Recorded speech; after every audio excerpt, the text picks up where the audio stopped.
here's another thing that bothers me about our country, and it's all solvable. All this stuff is solvable. What's the solve? It's not a president, it's not law, it's not legislation, it's you and me. It's always been the electric. Lincoln and Jefferson always reminded you of that power. And I always think it's you and me being amazing, upgrading ourselves and having that rub off on other people.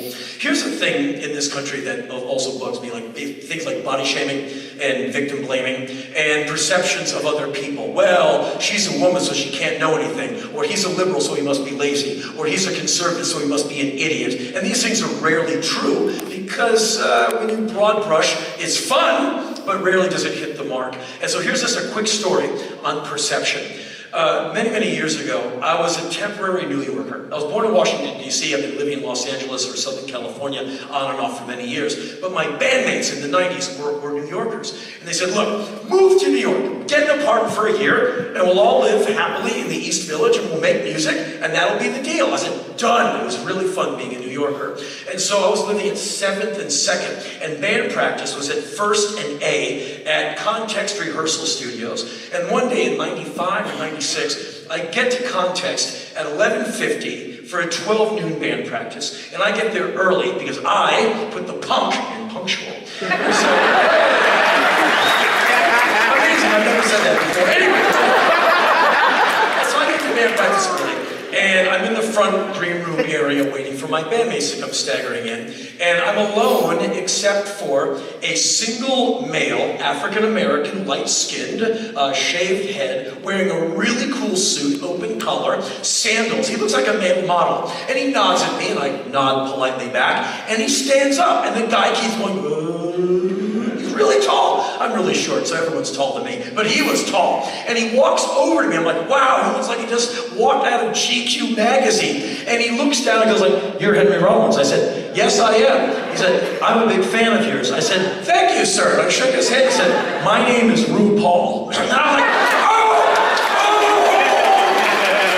I said, damn, man, I'm such a fan of yours. Remember in 1985 when you and I were on the same cover of the same fanzine out of Atlanta, Georgia called Neighborhood Threat? And on the top of the fanzine was a picture of you, and you had like paint on your face, and you're holding like a torch or something, and it says, RuPaul Sex Freak. And underneath the picture of you is a picture of me looking like I just got dosed with Thorazine. I'm like, it says, Excrete. He said, I have a copy of that. I said, I have too, in a Mylar archival environmental protective environment. He's like, wow, that's intense. I go, you have no idea, everything I do is intense. And so we hung out for a while, and we find out that we're the same age, and so a lot of our references are the same. We both remember when Franklin Comes Alive came out. We were just talking on and on. And I had to tell him, I said, you know what? I found out about you a few years ago when I was looking at Vanity Fair magazine or something, and someone said, you see that guy? I went, that's a guy? I said, that's a guy. That guy's name was RuPaul. I went, wow, I just looked like a female model to me. And he said, that's a guy. So I did some reading up on RuPaul, and I thought RuPaul was really cool. I thought RuPaul was incredibly punk rock.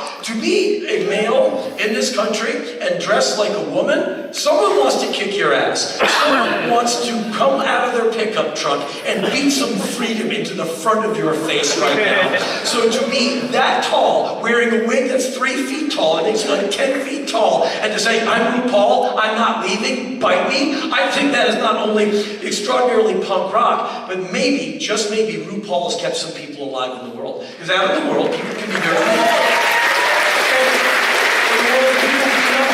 LGBT folks and artistic folks and autistic folks, and they won't let them play in their reindeer games, and the family won't dig them, and the people at school won't dig them, and sometimes they turn on themselves, like, well, no one wants me, I don't want myself, and they self-harm or they kill themselves. Maybe someone who's looking at that, they look at RuPaul and go, damn, if she can stand there and take it, so can I. I'm staying in. And so I think when the real book on America gets written, and we talk about civil rights, you will not be able to have the conversation in this century about civil rights without talking about RuPaul. I think RuPaul's a really important part of our big story. And I know he's just one drag queen in a sea of them, but he is a crossover civil rights power person, in my opinion. He opened up a lot of eyes. He's very, very confrontational. And I asked him, I said, do you ever get any violence towards you? He's like, are you kidding? All the time. I said, damn, because you're such a cool guy. Anyway, RuPaul and I are getting along well. He's a wonderful guy.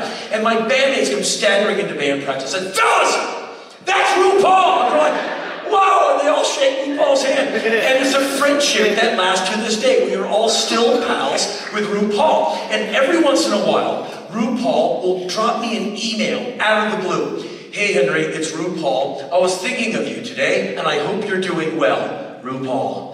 I don't know how to handle that. I am very tightly wound and really, really uptight. And I don't know how to answer, so I pace back and forth in front of the computer. How to answer. I can't delete it, because that's rude, and I don't like being rude, so I must answer. You're showing concern for me. What about me needs concern? And so I write back as best I can. RuPaul, thank you for your inquiry as to my existence. The very fact that I'm writing you back, I am for the most part operational. Please remember this and never forget, the most important part of this brief missive is that I am always ready to die. Send it. If you wrote me good-naturedly and I wrote you back that pile of Nietzschean crap, you would probably never write me again. That's 3 minutes I'm never getting back. Like, I'm never doing that again. 4 months later, RuPaul writes me back. Henry, I know you're always ready to die, but I was thinking of you and I just hope that you're doing well.